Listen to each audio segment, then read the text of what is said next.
My name is Taylor Rose, and welcome back to my channel where we talk about everything reading and writing. So, yesterday and the day before, I read The Jasad Heir by Sarah Hashem. You've probably heard of this book recently because its sequel and the end of the story, The Jasad Crown, came out this summer. And also, a pretty big book talker posted about why she did not like the book, and a lot of people weren't happy with how she kind of talked about some of the issues in the book, because some of the things she cited were pretty clearly stated in the text, leading a lot of people to believe that she just skimmed it. If you don't know who I'm talking about, it was Mariana. She's one of the BookTok big three.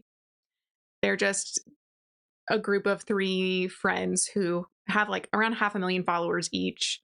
They were involved in a few scandals, namely promoting a Gen AI program and also making sexualized comments about minor characters. I have talked about them in previous videos, but today we're talking about The Jasad Heir and what I thought about it. You know, from all of the TikToks kind of like tearing apart Mariana's thoughts, I, was very compelled to read the book. I thought the story sounded very interesting. The world building's really cool, especially in the trad publishing sphere. Non-European based fantasy is not really a big percentage of fantasy books. So this series is based in like Egyptian style world building. Before we begin, if you absolutely adored this book, this video is probably not for you. I'm going to talk about a lot of things I really didn't like, though overall I did enjoy the book and I'm excited to read the sequel, but I'm going to be nitpicking. Some of the things that bother me you might think are really petty. So this video is not for the author, friends of the author, family of the authors, mega fans, people who don't like negative reviews. I am not doing this review to prove that I can do better. I obviously have never finished a book. I am just giving you my thoughts as someone who has read a lot of books throughout my life, primarily fantasy. So The Jasad Heir was published in 2023. It did end up as, a nominee for the Goodreads Choice Awards for Romantasy in that year. It has a 4.04 rating on Goodreads, which is really good. There are over 30,000 ratings. It's all over BookTok. So let's get into it. I'm not professing this synopsis to be 100% completely accurate, covering every single detail. I'm going off of how I understood things as they happen. So for some context, the world building is as follows. We are on a continent that's divided into 5 countries. 4 of these countries were founded by the Awalin, or these essentially god figures, who were siblings. So each sibling took some land, made a country, ruled over it as they saw fit. Eventually, however, one of those siblings went crazy, and that was the Awala over Jasad. So he went crazy, started killing a bunch of people, and his siblings stepped up to put a stop to it. Unfortunately, this meant that they basically locked themselves underground with him in a tomb to keep him under control. Because of this event, a 5th kingdom was formed called Nizal, and this country didn't have a god. It's kind of described as being like a-religious in that regard. And they are meant to be like kind of like the arbiters of peace and justice, logic type stuff across this continent. We open up with the main female character of this series. Her name is Sylvia. She is almost 21 years old, and she is currently living in a small village within the country of Omal called Mahare. She has lived there for 5 years.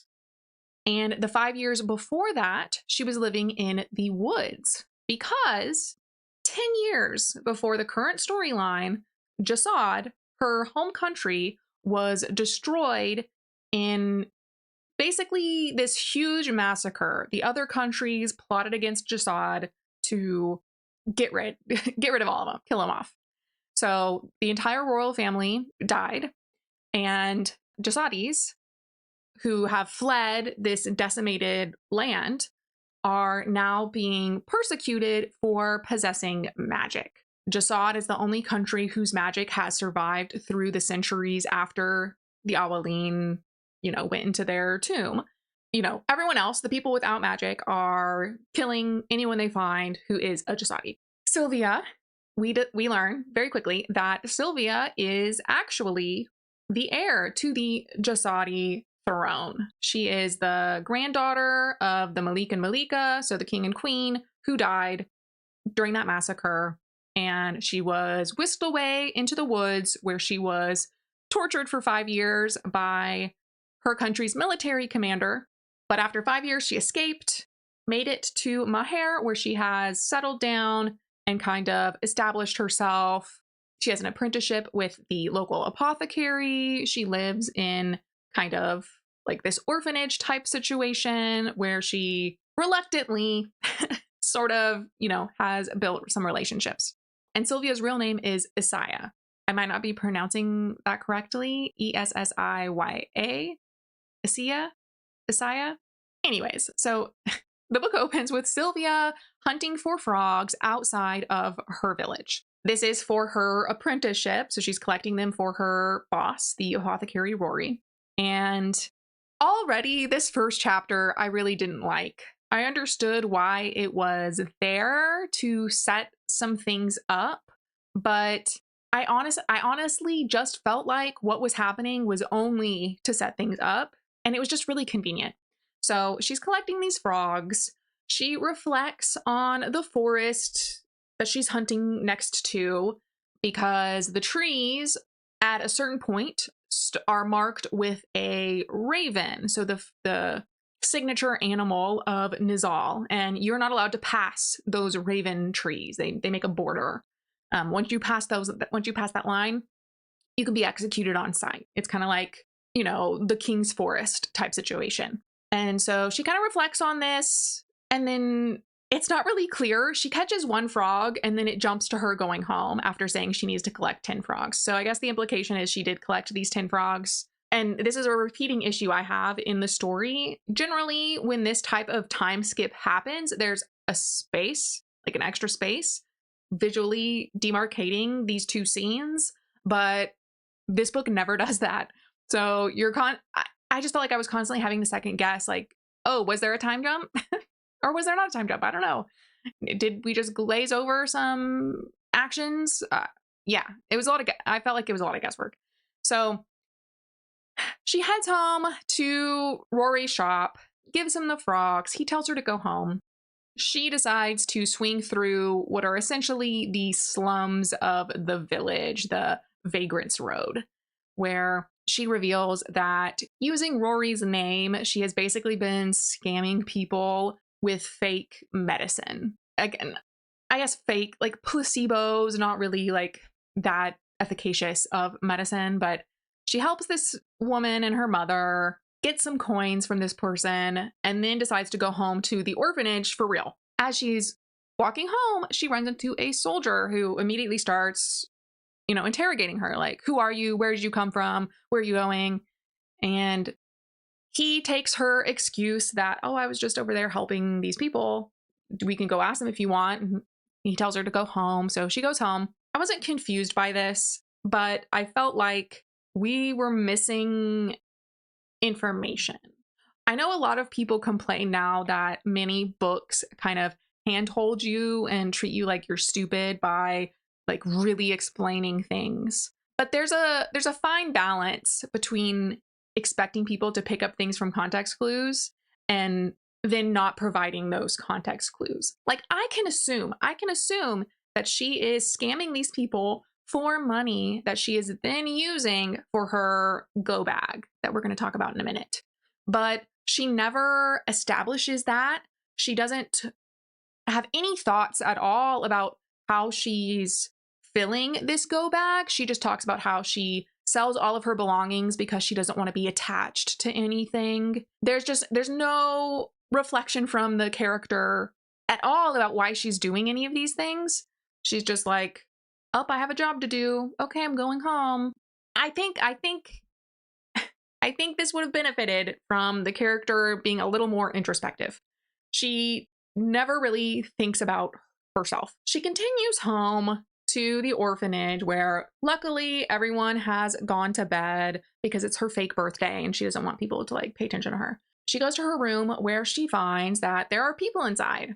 Her friends, Marek and Sefa. She's in denial that these people are her friends, but they are also wards living in this orphanage. So they're also orphans, and they are just hanging around using her fire to roast seeds. It's never specified what type of seed this is. I assumed sunflower seeds because Marek is eating them, but it could be a million things. It could be a million different things. I would have liked some clarification. Sefa and Marek reveal that they have something to show her, and that's actually why they were waiting in her room. And they go and take her to her secret fig tree. She bought a fig tree at some point, planted it, doesn't have a green thumb, so this poor tree is struggling behind the house. And they have hidden her birthday gift inside of its branches. A handful of these sesame candies. You know, Sylvia, of course, is trying to like brush this off and not show how moved she is by them like actually thinking about her and getting her something that she likes.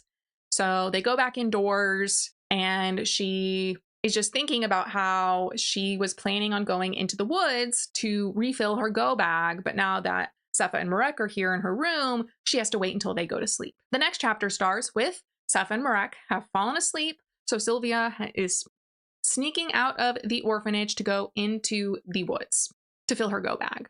This was another thing I was confused about because, you know, at one point a fruit falls out of her basket and all I can think is, why are you filling a go bag with fruit? The whole point of a go bag is that you can keep it long term for emergencies, to grab at a moment's notice and escape. So you refill this basket once a month with fruit that's going to rot in a few days?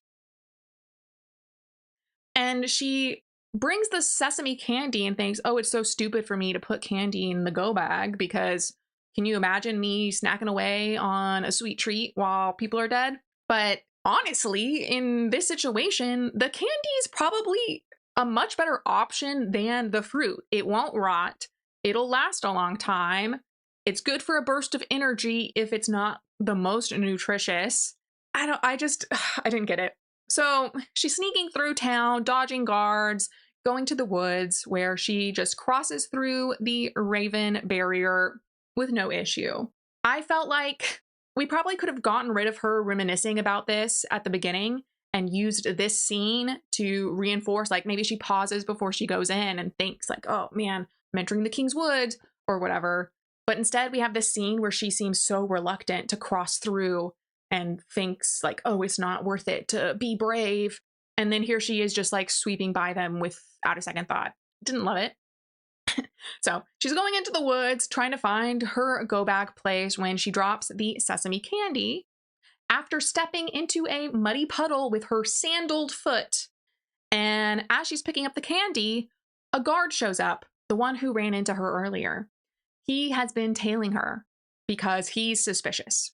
It is noted that Sylvia is a few shades darker, you know, skin tone wise than generally people are in this country, Omal, which kind of indicates she's not really Omalian. And she also has very curly black hair, which is also a trait commonly associated with the Jasadi. Sefa, for example, is even darker than Sylvia, and she is later revealed to be from Orban, another country. Likewise, the people from Nizal are often described as being more fair with light hair, light eyes. So this is one of the reasons the guard was suspicious of her. She looks kind of like she could be from that evil country with all those gross magic people that we execute on sight, basically. So unfortunately, Sylvia has to fight this guard to the death. There's no other option. You know, either she escapes and he reports her or he kills her. So she manages to kill the man after he grabs her hair, throws her to the ground, rips out some of her hair. Fighting, she manages to stab him and kills this guy. This was another issue I had because at the beginning of the chapter, she says that, oh, Sepha and Marek rushed my schedule. Sepha and Marek kept you up later, so they're shortening the amount of time you have to get into the woods and get back. So, like, yeah, they're rushing your schedule traveling to the woods and taking care of stuff, but they actually extended your time at home. But she cites this as the reason she couldn't rebraid her hair. Her hair was braided in the first chapter. She undoes the braid while she's talking to Sepha and Marek, and then doesn't have time to redo it while they spend forever in her room. I guess you could argue that her rebraiding her hair might have been suspicious because she's going to bed, but you know, it doesn't look like it. Ever since I have moved to a dry climate, my hair has just straightened out. I don't even bother. I just blow dry it straight now. But my hair used to be pretty curly, curlier than this. So it's like, usually people, you know, I've been in the curly girl space.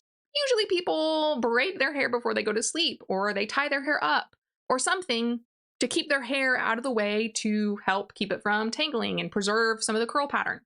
So I didn't understand the logic behind this. Even if she was going to bed, I don't think her tying her hair up would have been inherently suspicious. That's not even given as a reason for anything. She doesn't talk about anything being suspicious. She just says that, oh, they rushed my schedule. That's why I have to leave with my hair down. And it's like, but you didn't have to leave with your hair down. Like, I can't think of a logical situation where the argument is your hair needs to be down or people are going to know something's up. So that's why the guard can grab her hair and rips some of it out. Now that she's killed him, this huge dude's laying there, and Sylvia's described as being very tall and strong, but she knows that, like, she doesn't have the strength to drag him to the river and then get back home within the 2 hours before sunrise. Like, she's going to need help if she's going to get this done on time. So she decides to go back to the orphanage, where she wakes up Marek and Sepha and tells them that she needs help. And so when she goes back to get Sepha and Marek to throw this soldier in the river, she's described as wearing boots. So I'm like, you started off with boots, they turned into sandals, and now they're boots again. Who didn't catch this? They have zero qualms about helping her. They just go into the woods with her. They see the body and they're like, oh yeah, you do need help. And she's immediately kind of like, I was expecting some more pushback from these guys. This is kind of weird. Why are they so nonchalant about this? But they agree to help her. They try and disguise the stomach wound as like more of a tear injury. They break his back, etc., trying to make this look like he was killed from falling in the river and being bashed against boulders. So they drag his body, throw him in the river. They go home and they think all is well. They carry on with their life. We learn that this annual event is coming up, the Alcala, which is supposed to honor the sacrifice of the Awalane going into the tomb. And there's a champion from each country chosen to participate in these trials. Because of this huge event, you know, people travel from far away to like witness these trials and stuff. There is going to be a large market event in her town because it's on the way to one of the trial areas. Like, people are going to migrate through there, essentially. So, you know, she's working, her friends are working. It's a big thing. Nobody mentions the missing guard, so she thinks, I'm safe, we got it, no worries here. But one day, while she's just minding her own business, outsiders have started to come into the town, and unfortunately, the local baker is discovered to have magic. He is a Jasadi. And of course, one of these outsiders immediately reports him to the guards, who waltz up and, you know, attempt to arrest the man. But he panics and his magic unleashes, throwing the guards away from him bodily. And he starts running to the woods, but they just shoot him down with a bow and arrow. And the guards converge on him and just kick this elderly man to death. And of course, everyone's just standing there horrified. And Sylvia realizes that there's no way no one didn't know. Like, there's no way that was actually a secret because the man had lived in this town for like 80 years. He was born in Jasad, but came as a child, like a toddler. So there's no way anyone knew. And the reason he got caught is because he had let his guard down. Sylvia is unique in this regard because she has magical cuffs around her wrists that no one else can see, but they prevent her magic from exiting her body. So she has magic inside her. She can feel it, but she can't do anything with it. So she doesn't actually really have to worry about this. She just has to worry about saying something. But she decides that when no one steps up to help carry the body, she volunteers against her better judgment to help carry the baker's body to the woods where it's going to be taken away. Because I think they're getting rid of Jasadi bodies in like a specific location. When the guard turns his back and steps away for a moment, she decides to perform Jasadi burial rites on the baker really quickly. Unfortunately, while she's doing so, dun dun dun, the commander shows up. So this is the commander of the Nazalan army. He is like this big dude. Everybody knows about him. He's hot stuff. He's known for being ruthless, methodical. Like, he is hunting down Jasadis left and right. No one can escape him. He is like a hound dog, basically, against criminals. So he finishes the rite for her because she doesn't remember the last word. And she's like, oh, shit. And she knows it's the commander because he has silver hair, which is like super rare. And she's immediately just like, this is it. I'm done for. I'm done. I can't escape this. And they kind of banter a little bit where she keeps lying about why she would have known that language, why she would have even known of the rights, blah, blah, blah. Like, every time he asks her a question, she dodges it, gives an answer. And he's just kind of like, that's a nice lie.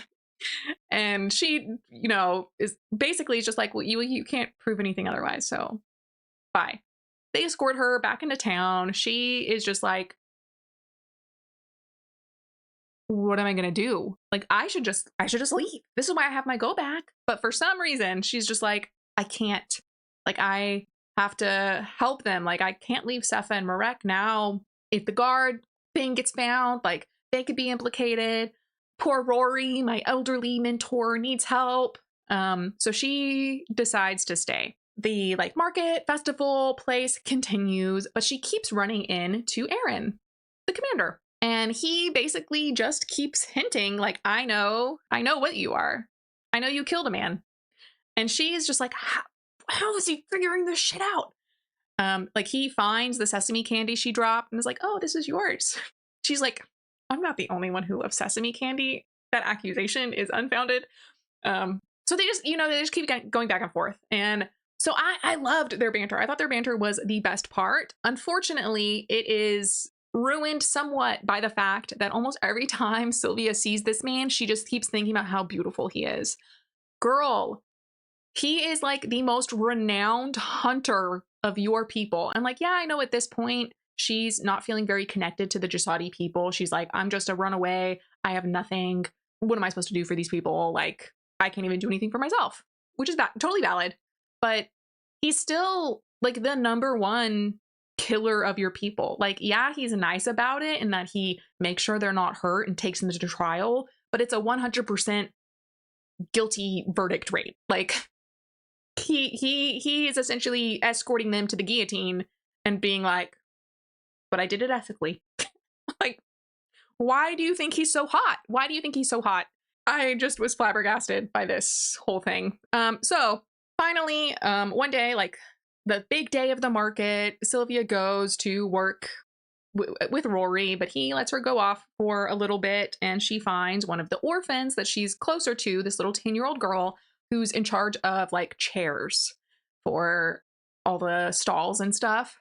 And unfortunately, one of the Omalian heir, Felix, he shows up with his cart and he's a dick, this privileged idiot dude. So he gets in a fight with Aaron, who basically has him cowed immediately. And Felix tries to storm away, but as his carriage is being turned around this narrow back alley road, it runs over one of the little girl, Pharrell's, chairs. And she, of course, screams out like, "No, my chair!" And Felix immediately is pissed off and looks at her like, "Who are you to speak to me like that?" So Pharrell, of course, like falls to the ground. "I'm so sorry, sir. I didn't mean to disrespect you, but like that, I'm in charge of the chairs. That's my job. Like I just reacted." And Felix is having none of it. He grabs Pharrell and throws her under the horses. So of course the horses just start stomping this poor girl. And Sylvia is watching in horror from the side of the road where she has been kind of pinned by Aaron because he's confronted her yet again. I don't remember if it's this point or if it's shortly after this, but he reveals that the guard she killed put her hair inside his vest. So that's how they matched. They're like the sesame candy that you're obsessed with. And you have the curly black hair that was hidden in his coat. Like, so Sylvia, in anger, just goes to throw her dagger at Felix. Aaron, of course, knocks her hand, so she drops the dagger, but her magic makes it past her wristlets, her cuffs, and sends the dagger flying into Felix's thigh. So it stabs him in the leg. And of course, Felix is pissed, like, "That woman tried to assassinate me, arrest her." But Aaron, he's more powerful than Felix. He has his guards stop his guards, and like he has the Nizalan guards stop the Omalian guards. And he declares that, "I choose her. This woman, this girl is going to be my champion." And of course, Sylvia's like, "What the fuck?" The crowd is like, "What the fuck?" Rory is down the street. And Sylvia's just like, "I have screwed up. What is this man saying? Like, is this just a ruse to kill me? Like, then he's going to have to like backtrack, on him choosing a champion. Like, what's going on?" So Felix leaves. Pharrell, fortunately, is alive, even though she has a horribly mangled leg. And Sylvia is taken away by Aaron. He takes her to these underground tunnels where she makes several escape attempts, but eventually he's like, "It is futile. Like, you will never escape me. I will find you no matter where you go. So why don't we strike a deal?" And Sylvia is like, "I don't see any benefit in this for me." But Aaron basically threatens her by saying, "I know who Sepha and Marek are." And Sylvia is kind of like, "What? Like, yeah, they're Sepha and Marek. I don't know what you're talking about."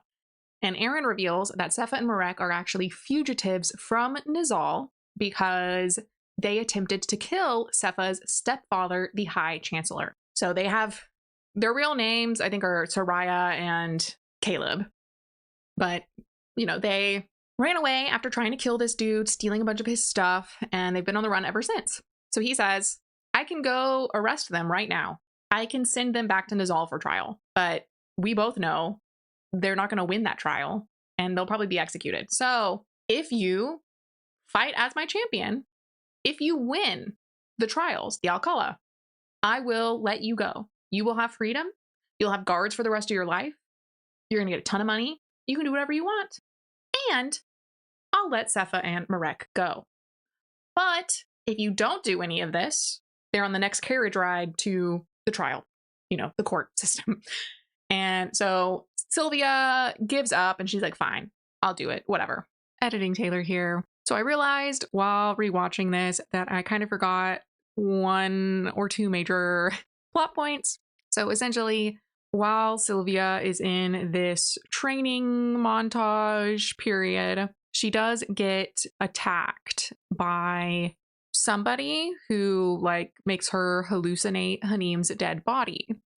And she doesn't know who it is, but when she's talking to Aaron later, he connects the dots and theorizes that it is an agent of the Mufsid, who are one of the rebellion groups, and this one's particularly bloodthirsty. And so he's kind of confused, why are they after you? I've known they're after you, but why are they after you?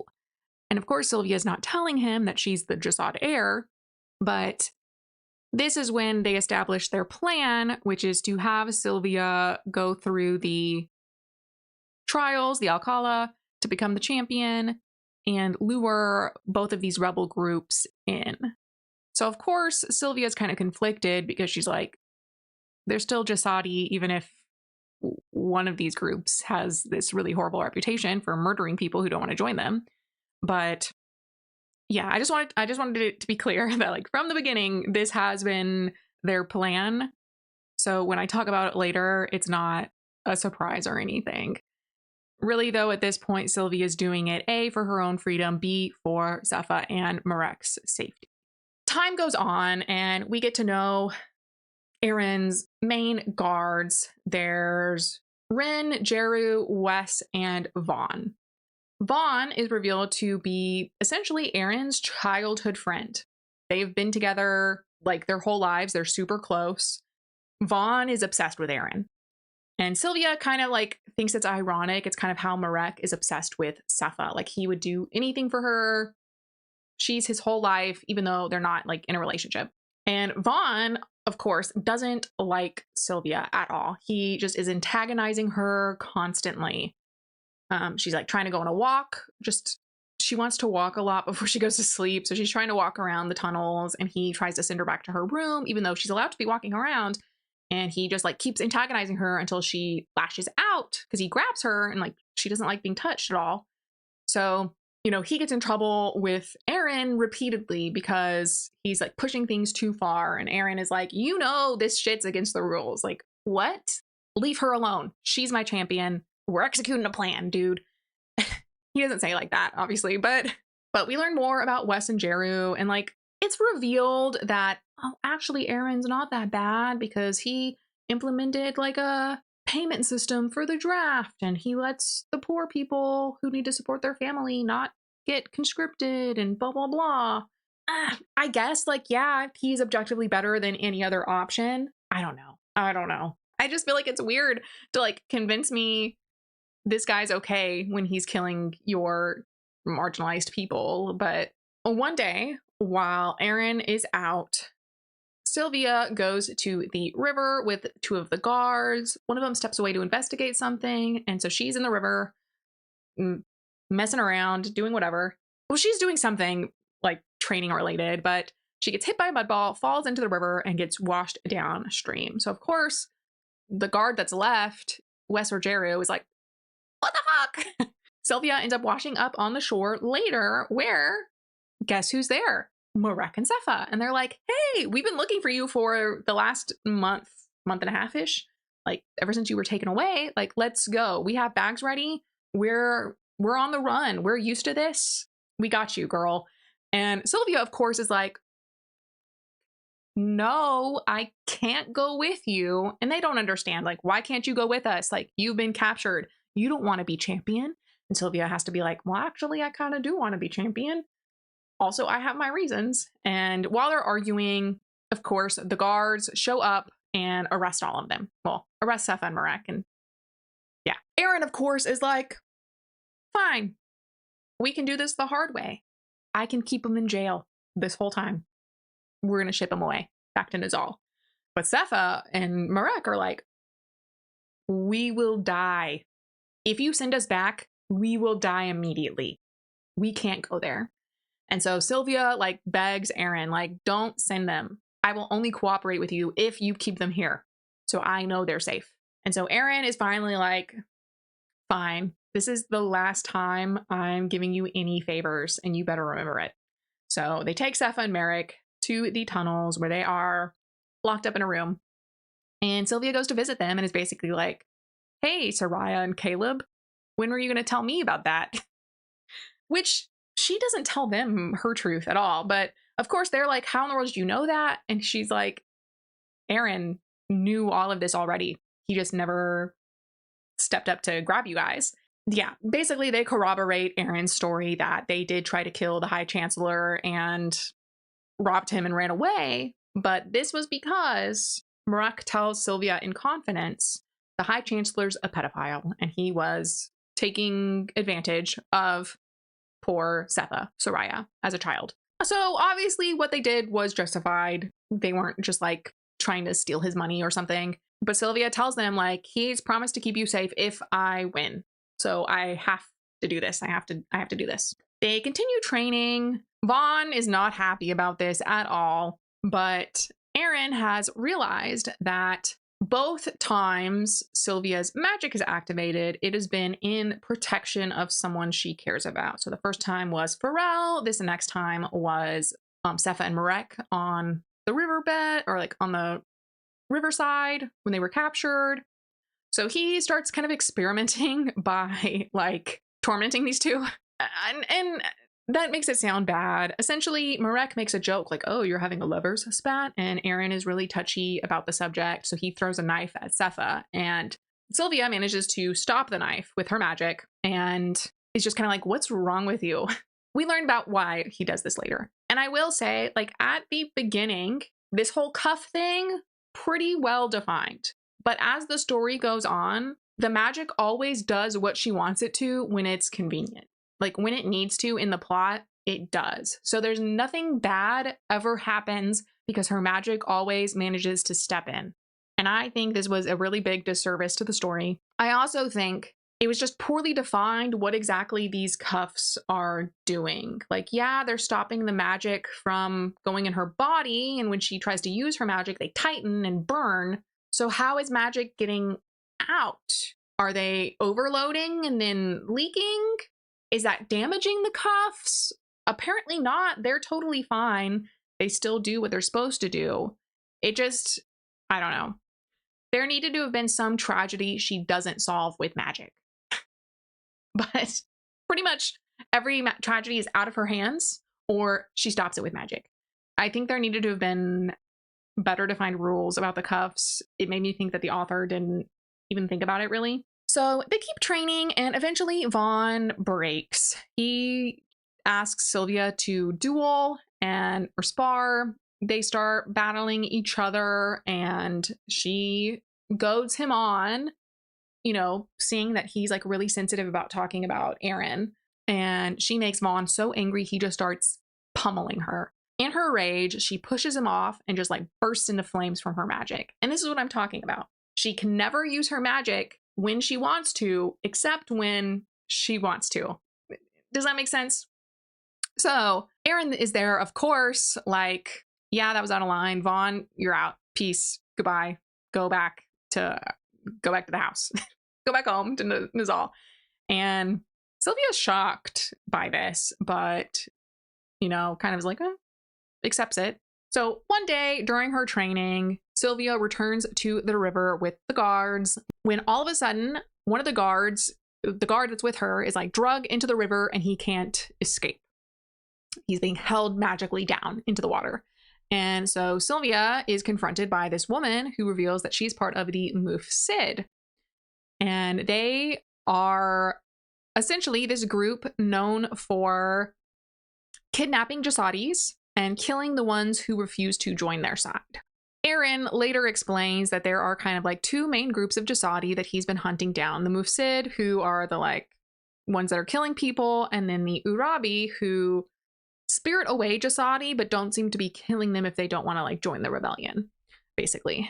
And so this woman in the Mufsid is like, I'm taking you now. But Sylvia manages to convince her, no, you can catch me at the last trial. Like, I need to win these trials for an important reason. Let me go. Like, at this point, Aaron will hunt you down if I'm gone. The best case scenario is I'm going to win. Then he'll have no incentive, really, to track me down because he doesn't need me anymore. So the woman's kind of like, I guess I'll see what my bosses say. Bye. And then things essentially go back to normal. We're like winding down on the training to go to the first trial. Shortly thereafter, we start heading to the first trial. So it's been about 2.5 months since she was captured, and now they're going to the first trial. So there are 3 trials in total.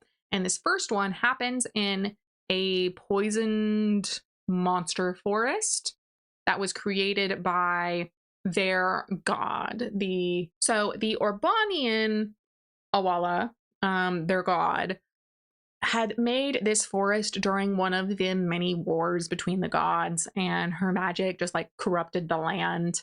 essentially, and created all these monsters. They head to the Orban capital. And so, looking at the map, I'm just kind of confused about their logic for this. I don't think the map really matches the story at all. So they're going from Mahare up over the river through the woods to the Ivory Palace in Lakub, where they meet the Sultana there, who is like sort of Aaron's childhood friend, antagonist type person. And then they're going to go through the next country over, all the way down south to the Yume forest that's cursed by the Orbanians' Awala god figure. It's not really explained why they can't go to the border between Orban and Omal, since they're already in Omal. Why are they going through a completely third country? But so it goes, I guess.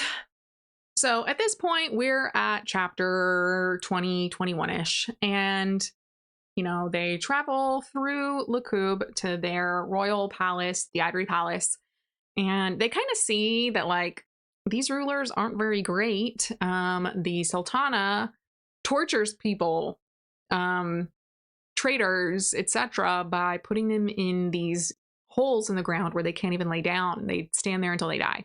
And people look like the villages aren't in great shape. And then they get to the castle, the palace, and it's just like super extravagant. And, this is kind of the first hint that like all these royal people are terrible, right? So Sylvia is forced to go to lunch with the Sultana Vida and Aaron, where she like learns like, oh, they're kind of childhood friends, and Vida keeps flirting with him, and I'm really uncomfortable in general. And, Aaron warned her ahead of time, like, hey, you need to not get on Vida's bad side. Don't do this, don't do that. Keep a low profile. So Sylvia does just that. And, Aaron tells her, great, good job. You sealed it. Rest up. There's a banquet tomorrow opening up the challenges. We're like marking the beginning of the Alcala. So Sylvia goes to her room, but as always, she wants to walk around before she goes to sleep. And when she does so, she is cornered by Vida in the hallway. And Vida is like, you're going to come with me now. And she takes Sylvia to her like secret queen's room that's unlocked by this magical ring left behind by their Awala. And basically just threatens Sylvia. She's like, hey, I need you to lose because the last 3 Alcalas have all been won by Nizal, and I need to win this time. So if you throw the competition, like I will give you anything you want. You can come live here. I've heard about your issue with Felix. I can take care of that. You'll stay here. I'll protect you. We have a plan. And of course, Sylvia's like, no.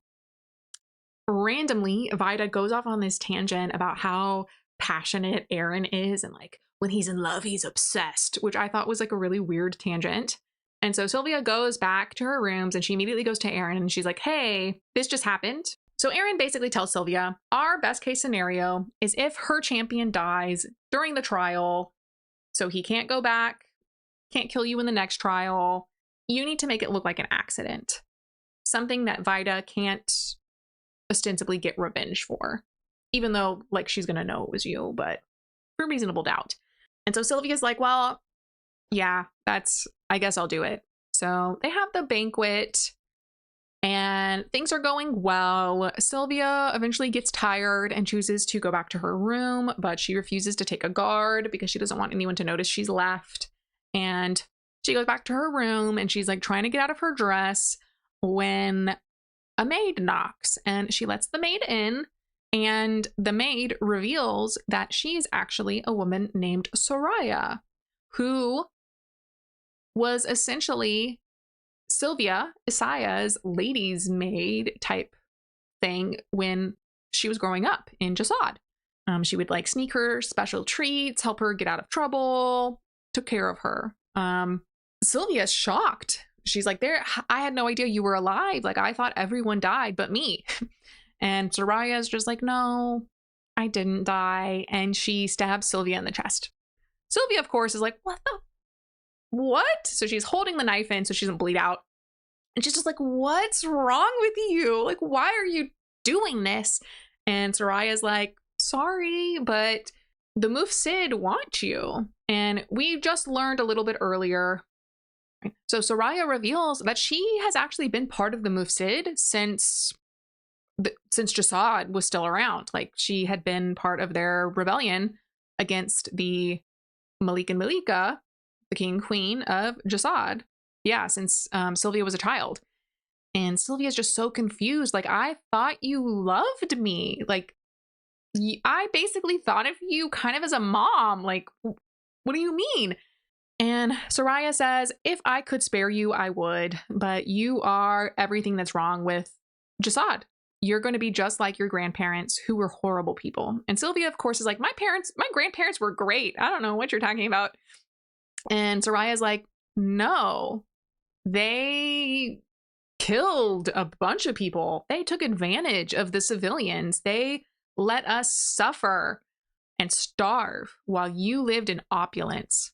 And Sylvia, while Soraya is going on and on, has snuck kind of over to the window and manages to crack it with her magic. And she falls through to the garden outside. Soraya, of course, is like, shit, fuck. Manages to escape. And Sylvia is bleeding out. Everyone's swarming her like, oh my God, the champion fell out the window. And Aaron appears and is like, we need a doctor. He has been able to like trigger healing abilities in her when they touch skin to skin.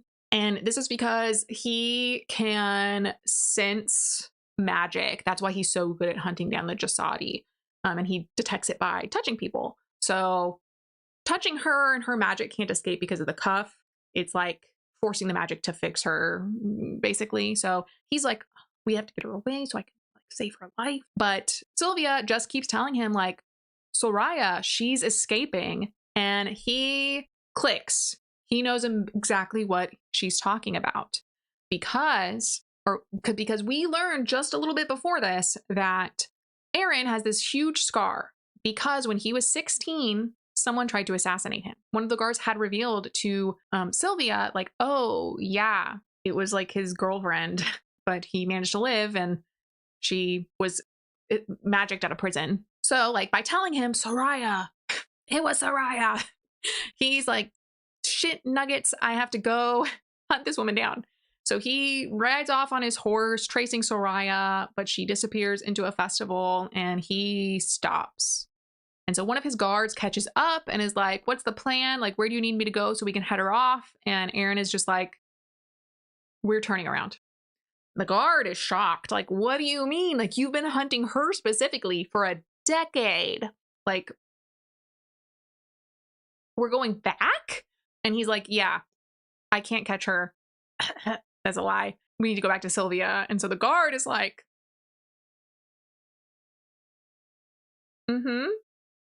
But they go back and Sylvia is unconscious for multiple days after this. Apparently her magic only can be activated while she's conscious. So she's like coming in and out of consciousness over these days. And so Aaron's only healing her a little bit at a time. A, to make it less suspicious. B, to do what he can. When Sylvia wakes up a few days later, Aaron is basically like, yeah, you're right. Soraya was the woman who tried to kill me. It's like not a good sign that she's going against the Mufsid to kill you, because like the Mufsid want to capture Sylvia, but Soraya is like, I can't let that happen. So they don't really know what to do, just to carry on with the plan that they had. So now that they are almost out of Lukub, it's revealed that instead of going through this like big road that almost everyone's going to be traveling on, because Aaron thinks it'll make them more vulnerable, they're going to be going through the Meridian Pass, which is known for being exceptionally dangerous. It is also the site of a Jasadi massacre many years before. They're traveling through when all of a sudden they are attacked. And again, very conveniently, Sylvia's able to do with her magic whatever she needs it to. Aaron is like having a panic attack because she says something to him about being like his father. And so she manages to hide him with her magic. She uses her magic to scale this cliff to go to the top where she finds the Urabi. And they're like, hey, we're here to take you. let's go. And she's like, no, you're not. You can capture me at the last trial, but we need to wind this up. Like, he's going to, it's a trap. She connected these dots. She's like, this is a trap. He did this on purpose. The soldiers are scaling the wall as we speak to kill you. And the Urabi are like, there's no way. But she uses their magic to like, I didn't really understand this description, but like, I guess she's like widening the pass and like shaking the cliff. So the Urabi managed to escape. The soldiers don't catch them. She goes back down, realizes no one can see Aaron because she's protecting him with her magic. So she dispels the magic and they ride out of the pass. She falls asleep. And when she wakes up, Aaron is extremely cold to her, and she realizes that he figured out she's the one who let the Urabi escape. And of course, she's mad because she's like, while yes, I don't want them to take me yet, I also don't want you killing them for no reason. Like, especially this is the nicer of the two rebellion groups. Like, come on. And he's like, yeah, I probably should have told you it was a trap, but I knew if I told you, you'd interfere, and you interfered anyways. This kind of is like a step back in terms of their relationship because, you know, they've been slowly getting closer and confiding in each other about stuff. So they, you know, rest up at the Orban castle. So they are going to the first trial, which is in the Ayume woods. This is a special area that was basically poisoned by one of the Awalin, the one for Orban, during a war. So the area is full of monsters, poison plants, toxic fumes. Like, it's a dangerous place. Nobody goes in. It's walled off because it's so bad. But their job is to get through it and scale a cliff on one side where they'll be met at the top. And so Aaron kind of reminds Sylvia, like, hey, you need to kill Timur, the champion for the Lakub. And Sylvia's like, yeah, I really don't want to, but it's the only solution. So they're let off. They go through this tunnel to the final area. I was kind of confused as to the setup of this because they're all going down this long tunnel, which ends in 5 staircases. They go up the staircases and then there's canvas hanging. And so they open the canvas and go through, but they're described as having to like vault up, and it's not established. Like, it just says canvas covering the opening. I could not figure out what this meant. I was assuming staircases going up. I guess it's canvas this way, but the first time I read it, I was thinking canvas hanging like a door, not like a hatch overhead. Whichever. They launch themselves into the forest and immediately, you know, assaulted by this poison gas. They're all running. They don't really see each other anymore, but they're all running, dodging monsters and poison plants and stuff. And part of it is going through this toxic lake that's kind of like quicksand. Like, if you stop moving, you're going to sink in and you'll never get out. So, I mean, they could go around the lake, but that would take too long and they wouldn't be done before sunset. So they have to cross this lake. And Sylvia makes it across and is going through the route, going through the forest, thinking like, shit, how am I gonna get rid of Timur? When she's confronted by him. And he's like, hey, I really didn't want to do this, but, you know, the heir was right. So Vida, the Lakub heir, she was right. Like, you're gonna win. I have to get rid of you. If I don't kill you, Vida will not heal my sister who has a terminal illness. And Sylvia's like, look, I work for an apothecary. Like, I will help you. We will find a cure. Like, we don't need to listen to these rich dumbasses. Like, I'll help you if you help me. Like, if you're on my side, like, I'll help you sneak out of here. And Timur is just like, no, like, I can't take the risk. So he is wearing this cologne that is scaring away monsters. And Sylvia's realizing that in this scene because he throws a rock into a cave nearby and the monster dogs come out and start chasing Sylvia, but they're not chasing Timur. So she's like, it's that weird perfume he's wearing. So she's, you know, running from the dogs, fighting them off, and she manages to stop them with her magic, and Timur is like, oh shit, you're a Jasadi. Like, what do I do? And she's like, I'll give you a nicer death than you were giving me. And so she snaps her fingers, a boulder slams into Timur, killing him instantly. So she manages to, use her magic to hold the dogs and also drag him to the river, not before she takes his coat, puts it on to like keep the dogs away, and she starts sprinting through the woods and makes it to the cliff. Unfortunately, while this happens, she accidentally touched one of the trees and it has poisonous sap. So she's like, oh shit, I was warned about this. But she's like, I have to climb anyways. So she starts climbing and she's like starting to kind of like hallucinate from the poison and feel really weak, but her magic's like healing it, sort of, not healing it. And she starts like hallucinating herself as a child who is basically just like scolding her for being a piece of shit and not protecting her people. And, through this whole story, Sylvia has been hearing Hanim, the woman who tortured her in the woods for 5 years, just like shit talking her all the time. So like this is a continuation of that. She struggles all the way to the top, climbs over. She's made it. She's one of the winners. And they go to the Orban castle, and that is when Sylvia has to confront the Supreme Rowan. I'm not really sure. For the first time. This is Aaron's father, and also the man responsible for killing her entire family. She distinctly remembers at the massacre, she was sitting at the table, she made eye contact with him, he winked at her, and then everything exploded. So she has not wanted to confront this dude the whole time, basically. Like, A, maybe he recognizes me. B, I hate his guts. Like, I want to kill this guy. C, he's the most powerful man in the country now, or in all these countries. So, yeah. But she has to like talk with him, and they have dinner because she won the first trial. And that is when Vaughn appears again with the Supreme. And Sylvia's immediately suspicious. She's like, he's doing this to get some sort of weird revenge. And immediately it's clear that's what's happening, because Romain, the Supreme, keeps asking these like really pointed questions. Like, wow, how did you manage to scale the cliff with that poison sap? And she's like, it hurt like a son of a bitch, but I did it. And they're like, you emerged so late compared to the other two. How? Like, there's toxic air. It should have poisoned you. And Sylvia's like, oh, well, I knew it was toxic because I work for an apothecary and I recognize the smell. So I put on a face mask. And they're like, interesting. When really it was her magic, like purifying her blood or whatever. And they just, keep needling her, but there's nothing really, she doesn't give anything away. So the dinner ends without really any issue.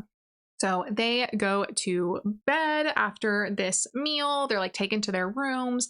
And when Sylvia goes into her room, she finds this weird doll, and she's like kind of compelled to unwrap it, but her cuffs like freak out. And she drops the doll and realizes like, oh, this is one of those like cursed things. Essentially like an evil spirit was trapped in the doll using this thread. And so she is like, this has to be Felix because he's had it out for me this whole time. Like, what would he get out of this? Like, why would he be like, he's trying to get at me, but like, this is going to antagonize Aaron, especially like, what's going on? And then she realizes like, oh my God, the easier targets are Safa and Marek. So she runs to their room where they have unwrapped the doll in their room, and they are now possessed by this evil spirit. It's called a Gaiba, but she's like, oh my God, what do I do? She runs to Aaron and is like, hey, this is what's going down. So he goes to Safa and Marek's room with her. And this was another thing I didn't like, because Aaron is like, oh, like, when did you find your doll? And she's like, I literally just found it. It was already in the room. Like, it's been maybe 5 minutes. And he's like, okay, that should be fine.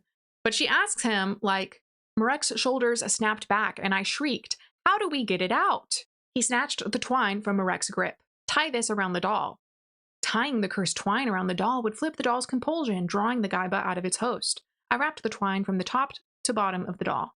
Each of them has absorbed half the Gaiba. It'll take hours for the doll to pull it out of them. Why did you ask him, how are you going to get it out, if you knew exactly how you get it out? What? And so Aaron is just like, yeah, I know it's going to take a long time, but I have a plan. And so Aaron, with his bare hands, grabs both of them, which, you know, since he can pull out magic, pulls out the demons.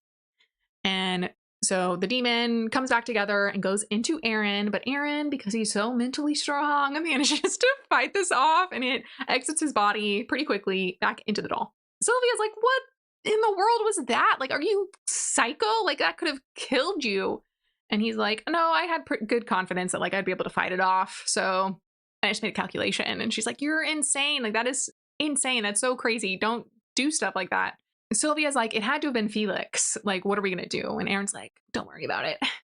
So they go to dinner. Everyone's having a good time when all of a sudden the same thing happens. A servant standing there just like, oh, the doll's in my pocket, unwrap. And so this time the Gaiba has to split up into tiny pieces. So instead of just being half and half into two people, it's like in like dozens of pieces into everyone in the room.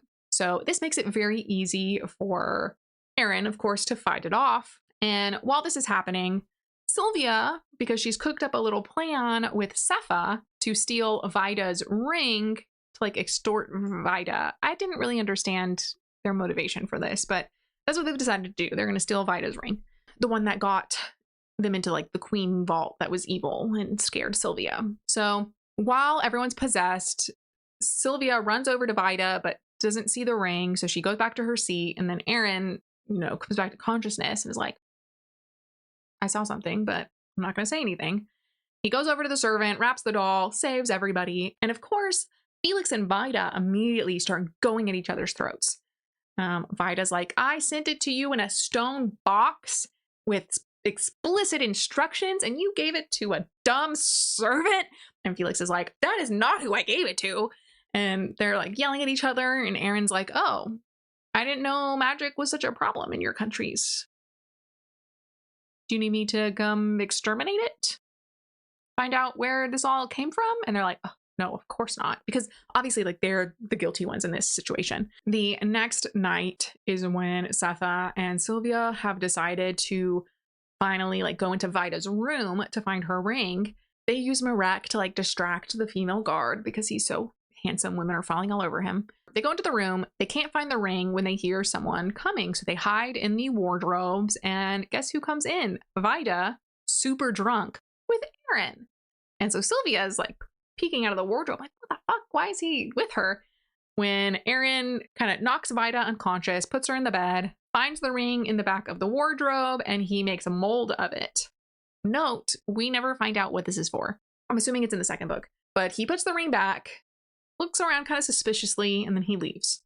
So Sylvia comes out, they find the ring, and she's like, okay, well, I'm going to steal it. But when they touch it, it starts burning them. So Sylvia's like, I'll try just balancing it on my cuff and like try leaving that way. When Vida's body just like wakes up, but like their eyes are rolled back, she's possessed, just saying like, put the ring back, basically threatening Sylvia, like, I won't let you take that ring. Like, you're not the owner.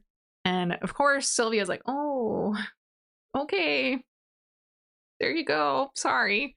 They leave, unsuccessful. So now they are going to the second location, which is in an area called Dar al-Mansi. And it is revealed to be this abandoned town that was kind of separated off by forest from the rest of the mall, which makes me wonder, why aren't they in a mall for this? But whatever.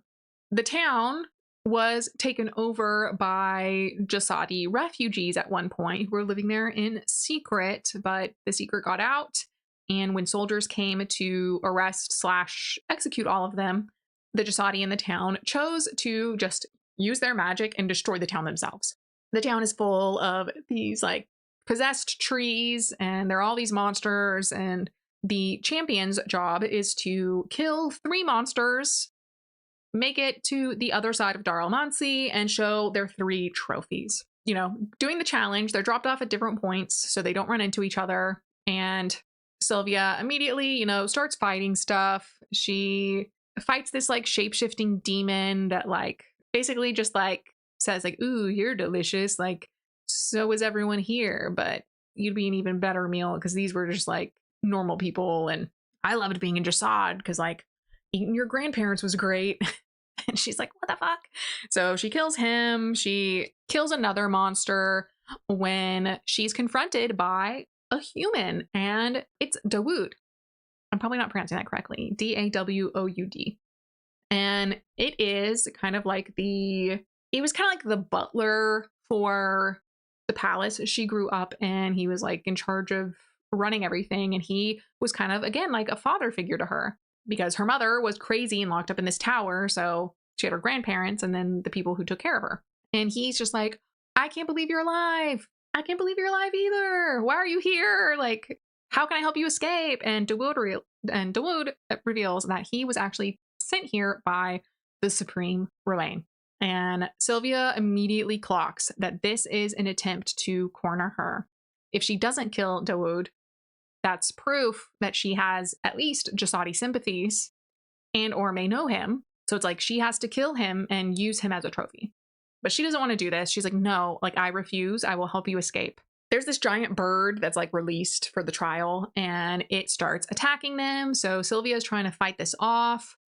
Dawood goes through his magic really quickly, so like he can't do anything. And Sylvia is like fighting the bird, and the bird grabs her and starts pulling her up into the air. And Dawood takes the opportunity to stab himself in the chest because Sylvia can't stop him. She is like, and she slips out of her tunic and falls to the ground, runs to Dawood and just like holds him as he dies. And that's when like, and he like notes, he's like, the cuffs are still on you? And she's like, well, yeah, they've been on me this whole time. And he's like, that wasn't supposed to happen. But then he dies before he really explains anything.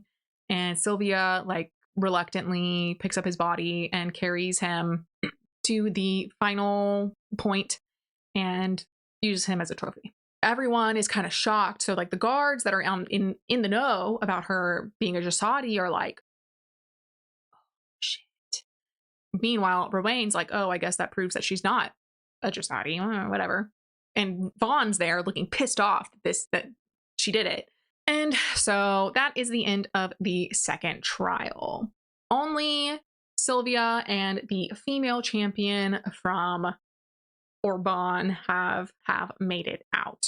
Of course, Sylvia goes back to her room and has like a mental breakdown over having to, I guess she didn't directly kill him, but like essentially she killed this man who was really important to her. And Aaron kind of confronts her in her room because her magic's just going crazy.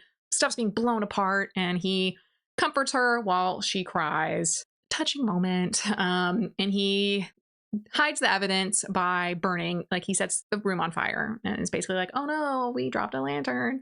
At this point, Sylvia has started regaining memories of her childhood, and she reveals to Aaron, like, yeah, my grandparents, or she's like, she doesn't say this, but she's like, yeah, my grandparents are evil.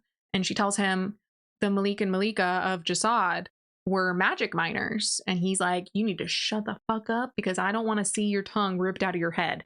Don't ever repeat that again because that's like super taboo illegal. And she's just kind of acknowledging that like this whole time you've been telling me like the Malik and Malika were bad people, and she's been in denial, but this is her admitting like, yeah, I'm connecting the dots and I'm remembering things and realizing what it meant. And yeah, they weren't good. They were good to me, but they weren't good to people. They burned the room and they set off to Nizal.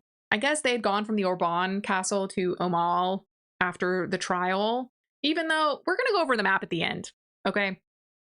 And they travel through Omal all the way to Nizal, which is Aaron's home country, for the third and final trial. Because Sefa and Marek would be recognized in the city, they are going to go to like the outskirts basically and spread rumors, trying to pull in the Mufsid and the Urabi using glamours so that people don't recognize them. But however, it doesn't work on people who know them. So that's why they can't go to the capital. And Sylvia, goes to the capital with Aaron and is basically just like, yep, we're almost done. Hopefully this works and the Mufsid and the Urabi both attack so we can get Soraya. They have several bonding moments at this point, and he reveals like what he's done to change the military since he became the commander at 17. He's now like 26. that's kind of it. When they're on the way to the trial, she hugs him for the first time, which is like a big thing because she doesn't like being touched, even though we're also going to discuss this in a minute. She tells him, like, when I win, you have to dance with me at the ball. The trial, the third trial, is in an arena in the capital of Nizal, where the last two champions are forced to drink a hallucinogenic potion and then fight. They don't necessarily need to fight to the death, but if they cross certain lines on the ground, they do have to fight to the death before the trial ends. So they're hallucinating like their worst nightmares while monsters are being released into the arena. So they drink the potions, and immediately Sylvia clocks that something's wrong because Dia, the other champion, just collapses to the ground, and Sylvia's magic starts going crazy. She's pulled into this dream world with, you guessed it, Soraya. She was taking Sylvia like into what Sylvia thinks is a memory, probably, where Sylvia is forced to witness the last moments of her mother. So her mother, to her knowledge, had gone crazy after the assassination of her father, so her mom's husband. Duh. And that's why she was locked up in the tower, because she was like too sick to be in the public. But this vision reveals that actually Nifran, the mom, had been poisoned for years and years and years. And that's why she was crazy. She was basically being drugged. And Soraya didn't drug her that last day so that she would be coherent while Soraya killed her. And so Sylvia gets to like witness this conversation and realizes that like the plot for destroying Jasad had been going on for so long, because she thought it was just the years leading up to the massacre. So when Hanim, the woman who tortured her again, was shortly before and then after Hanim was expelled from her job. But really, her mom had been crazy since Isaiah was a baby. So she's like, it's been going on my whole life. Pretty much, these people have been plotting this. And Soraya is just like kind of doing this to taunt her, and reveals that like your grandparents weren't only magic miners, like stealing magic from the land.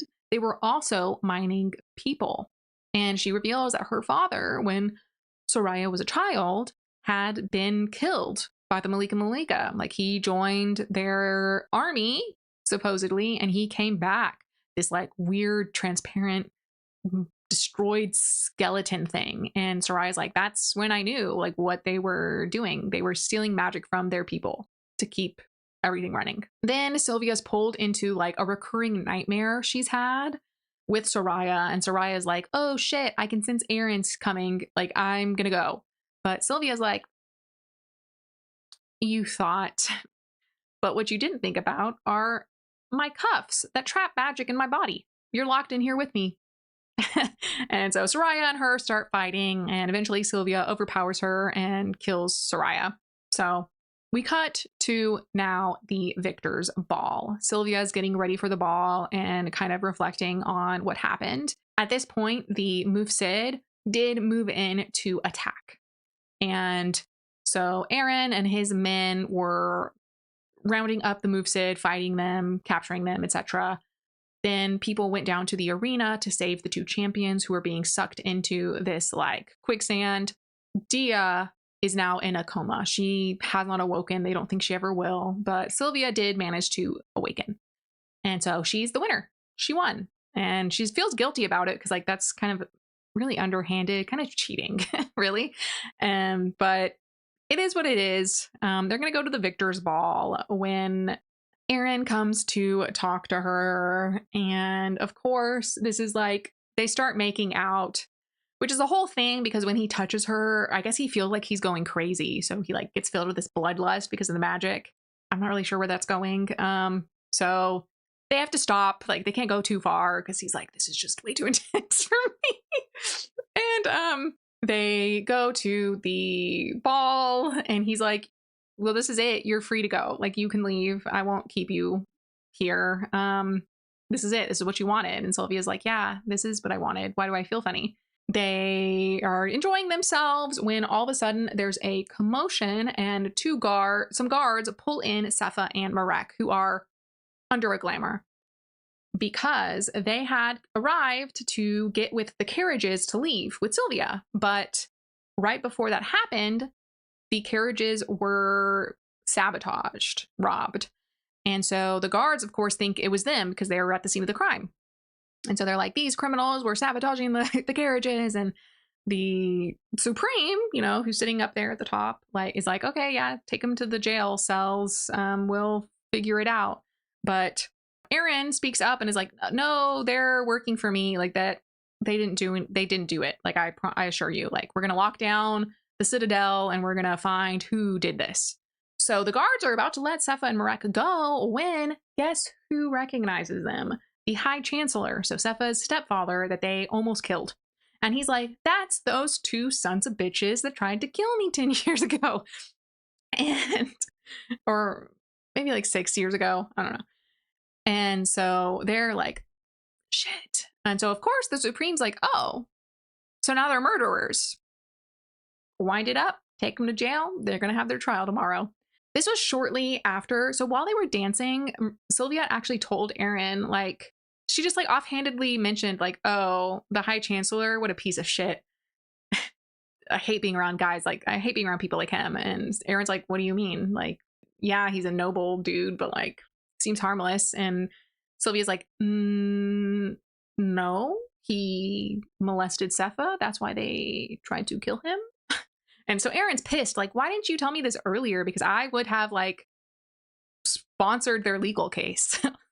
They would have gotten a trial for that. And she's just like, it wasn't my place to tell you. I probably shouldn't have even mentioned it now. That just kind of explodes right then. And Sylvia's like, this is it. I need to save them because I've done all of this for them, essentially. And so she goes up to the Supreme and she's like, I beg you, please release them. And he's like, how do you know them? And she's like, they're from Mahare too. Let them go. That's the only thing I want from you. I don't need anything else. And he's like, that's sweet, but no, they're criminals. Sorry. And so she's like, please, I will give up everything else. You can take me. And of course, Aaron is standing there behind his dad, what the fuck's going on? And Sylvia is basically like, don't you recognize me? And the Supreme is kind of like, no. And she's like, oh, but you've known me for much longer than I've been the champion. And she winks at him and he realizes it's that brat I winked at before the massacre, who I thought exploded in front of my eyes. And so he's like, what the, how are you alive? Arrest her. And she's like, I'm Messiah, the heir of Jasad. And somehow this activates her cuffs and they ka-chink fall off. So her magic just explodes. And so behind her, the animal for Jasad was the Kitmer, which is a cat with wings. And so the cat's destroying everything in this ballroom and shit's flying. And she manages to run to Sepha and Marek and she's like, go, run away. This was for you. And they're like, Sylvia, come with us. And she's she uses her magic to push them out of the way because stuff's collapsing. And then she starts getting shot full of arrows and she realizes that they are poisoned and collapses on the ground. And as she's fading into blackness, all these faces appear and it is the Urabi, the ones that she saved on the cliff. And they're like, we're here for you. We're taking you, Malika. I don't know the exact translation, but it's a royal title. So she's just like, oh yeah, Aaron's never going to forgive me for this. And it's somewhere Aaron would be reeling at my betrayal. His eyes would go icy and unforgiving, and a scar to match the one on his jaw would gouge into his soul. Perhaps he'd hunt me as he hunted Soraya. I choose her, he'd said. In a different life, I thought, I would have chosen you two. The hands separated and we disappeared. So bam, that's the end. There's a chapter that's from Aaron's point of view where he's looking at the cuffs and assembled a war room, and that's the end of the book. So I haven't read the second book yet because I have 4 weeks to wait on Libby. I suspended the hold because I got it before this one, actually. And so then I suspended it because I was like, well, I still have 4 more weeks for the Jasad heir. I'm not going to read The Crown first, duh. But now that I've unsuspended it, once I finally got the heir, I'm fourth in line. Thanks, Libby. No, I don't know. So yeah, but let's talk about it. One thing that I just really didn't, right? Like, this could have been so good. I loved the plot. The twists and turns as things were revealed to Sylvia were, I thought, really well done. Though it did feel a little like she kept running into people and she knew, like, you're alive. I didn't know you're alive. Oh my God, you're alive. Like, that kind of got old, but what else? What was the other option? I don't know. Unfortunately, the execution just really damaged my enjoyment. Like I mentioned, the sandal boot inconsistency early on, like, I don't know what it is. If there's an error like that, I'm immediately pulled out and I just start seeing every single other error in the book. Yeah. So ultimately, I gave it 3.5 stars. It was going to be 3 stars until I got to the end and my heart was racing as, like, all of that tied up. So it was like, I did enjoy it. I did have a good time. I did like the plot. But some things that I didn't like. The dialogue was approached very strangely. You know, usually there are dialogue tags on most dialogue. Either he said, or, he looked at me with a smirk or something, designating who said what very frequently, very frequently. And obviously, you don't need to do this for every single line of dialogue when it's clear who's talking, but very frequently, action lines that would, in most cases, designate Joe's the one talking would be attached to lines from Mary, right? Those are examples. But, like, so a random character's action line would be attached to Sylvia's dialogue. So you'd read the dialogue, you'd read the action line, and you'd assume, oh, the subject of this action line is the person who just spoke. Because before and after, before that, there were no indications that, like, a conversation was going or, like, who was talking. Or it would be one person talking and then a paragraph break for more dialogue and separated by actions that were describing other people. So it's like, you'd think, oh, paragraph break, this action was somebody else. So, like, that line has to be associated with them. But then as the conversation kept going, you're like, oh no, that line was actually Sylvia again.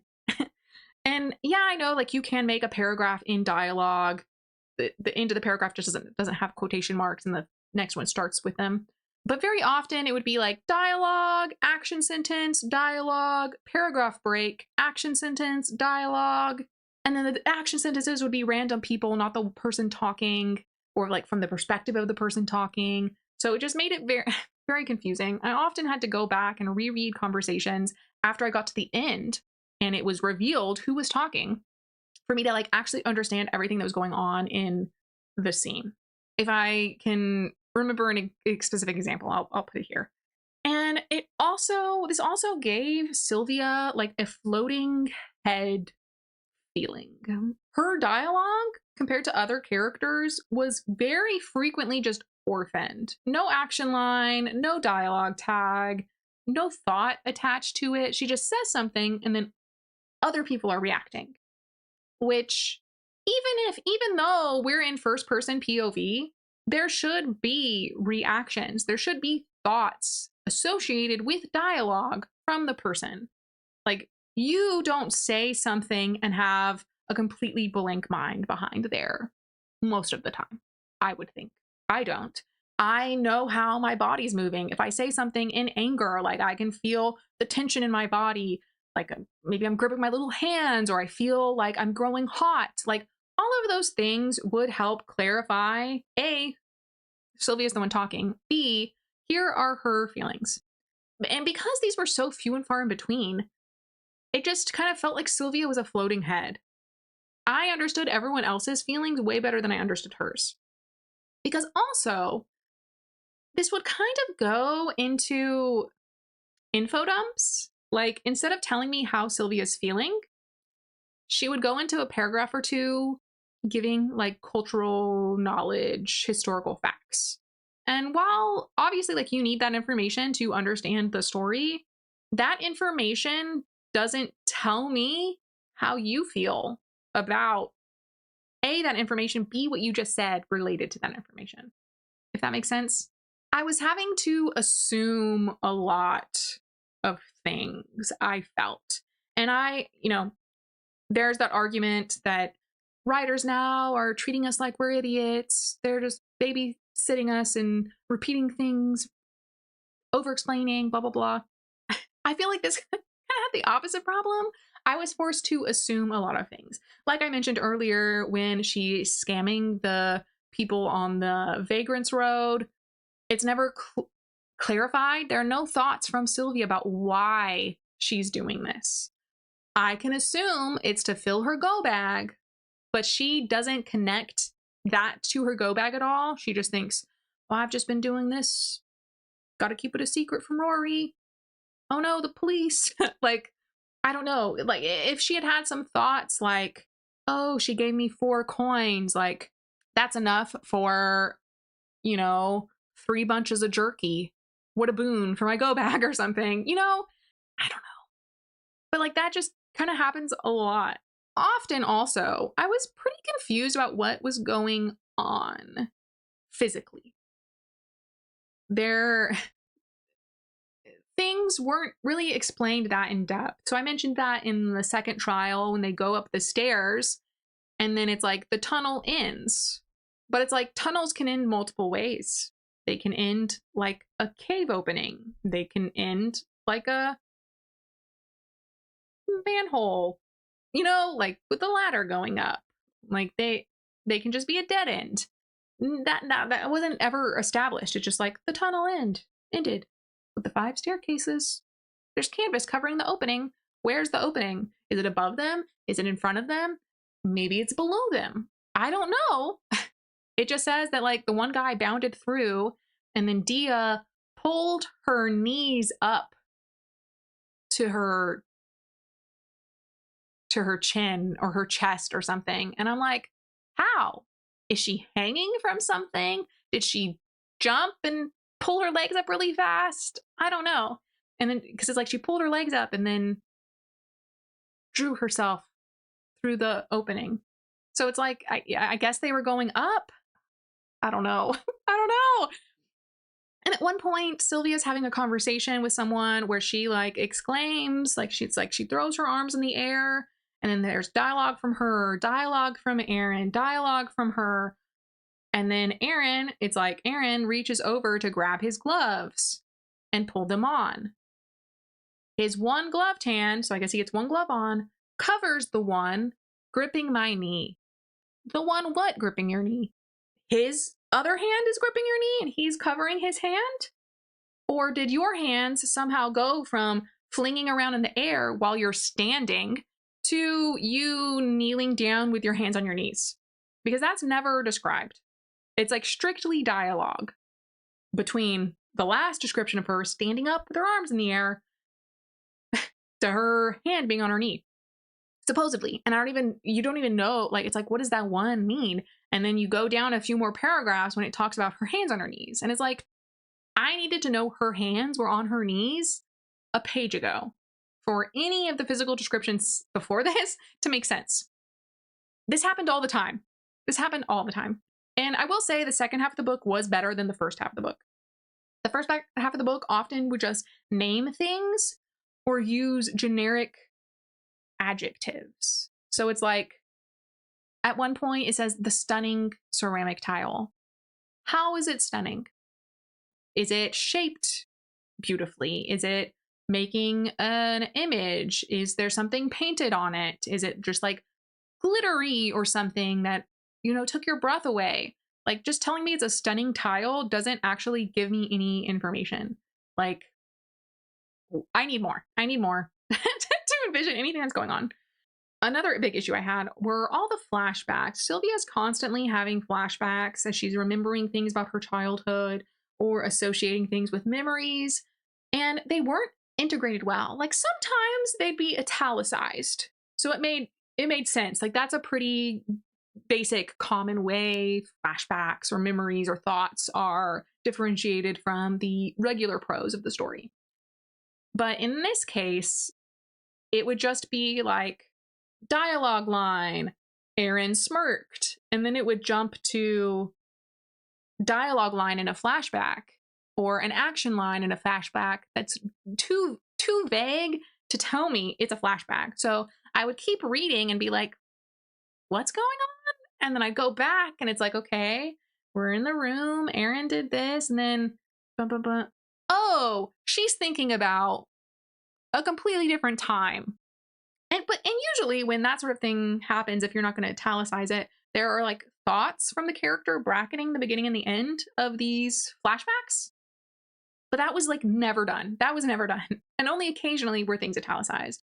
So it was like, why are all the flashbacks so poorly defined? Like and if it was like a scene where like she was drugged or hallucinating and is like mixing up reality, okay, that makes sense. But 9 out of 10 of these scenes were her completely sober, not under duress, you know? So I didn't love that. Aaron gets like 3 chapters, and I don't honestly know why. I would have preferred if he had more or if he had 0, because it just feels like you're trying to tell me something that you couldn't figure out from Sylvia's point of view, which like, yeah, because it's about his feelings, but I don't know. I wanted more. Additionally, so I talked a little bit about how Sylvia's feelings felt like they were kind of removed. Like it just felt like any sentence that showed like her feelings or thoughts was taken out. On top of that, she would often use descriptions that didn't make any sense. Like they felt like they were the author sharing world building information that the author obviously would know, but that Sylvia as a character wouldn't really have the ability to know. I mean, like maybe she was very well traveled as a child, but it's insinuated that she doesn't remember most of her childhood. She just like has snippets of climbing certain trees, and she's learning more as she dreams. But at one point she says something like, oh, this is just like an Orbanian summer. And it's like, but you've never been there. You're pretty explicit in describing your childhood in Jasad, the 5 years that you spent in the woods that I guess overlap with Orban, but you are acting like it's its own separate entity. And I imagine the summer in the forest is much different than the summer on the plains of the country. But she's like, oh, it's as hot as an Urbanian summer. And it's like, she wouldn't know. She wouldn't know. She's lived in Omal, she lived in the forest, and she's lived in Jasad. You don't talk about her really traveling anywhere, right? And at one point she like talks about how the rain smells or the rain that never falls in the forest. And it's in the Ayume forest. And it's like, how do you know rain never falls here, A? B, why is there a smell associated with that if it doesn't happen? I don't know. It was just kind of like, yeah, someone needed to read it thinking about what Sylvia would actually have knowledge of. I also did not like the romantic arc. So the last third of the book, I thought very believable. I liked how it ramped up and how her feelings were explained at this point. But for the first 2/3 of the book, she is just constantly thinking about how beautiful Aaron is. Like almost from the moment they meet. From like the second or third scene, she just starts thinking about how beautiful he is. And his hair falling down his sculpted cheekbone, and, you know, the curve of his mouth as he like slightly smirks at her. And it's like, and I said this earlier, like he is actively hunting down and killing your people. Why are you lusting after him? Editing Taylor here. I will say I did go back through and start rereading the first few chapters. And I will say that like rereading the book, Sylvia doesn't actually tell or think about how beautiful Aaron is all the time, but she is really focused on his silky hair and his jawline and stuff. So it's like Yeah, while you're reading it, it's not particularly egregious or anything, but it is something that stuck with me, which is why I brought it up.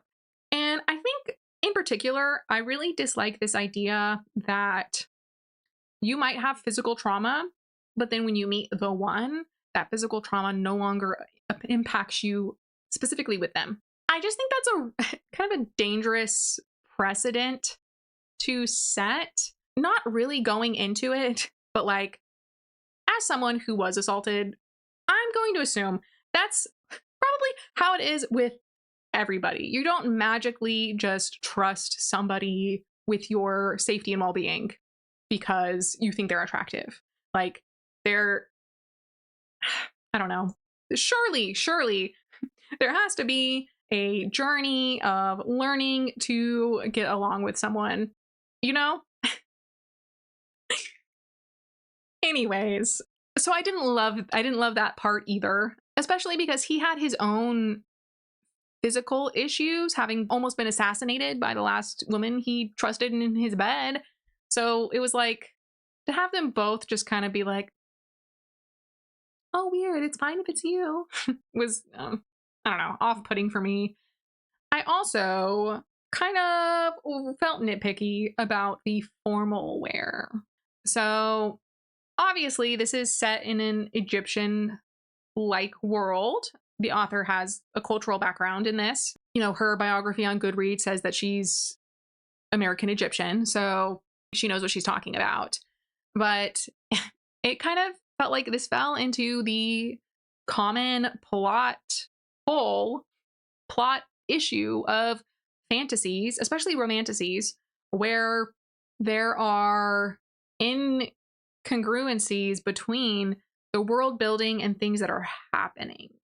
In that, through the story, you know, she describes they're wearing sandals most of the time. Sometimes they're wearing boots that unfortunately they don't really describe. It's like there are very many different types of boot. And the pants are described as being very loose, but tied off at the ankle. So it's like very clear that like those pants being described are like sewar or, you know, whatever your cultural term is. There are women described as wearing abayas. There are people with scarves. At one point, she's described as wearing an outfit with kind of loose fitting pants and a long tunic with splits up the side so she can tie it up if she wants. And it's like, you know, obviously, I don't know if they wear them in Egypt, but like shalwar kameez, like, you know, so it's like you made an effort to describe specific cultural clothing. But then at all the formal events, her clothing is described, people's clothing in general is described as very modern.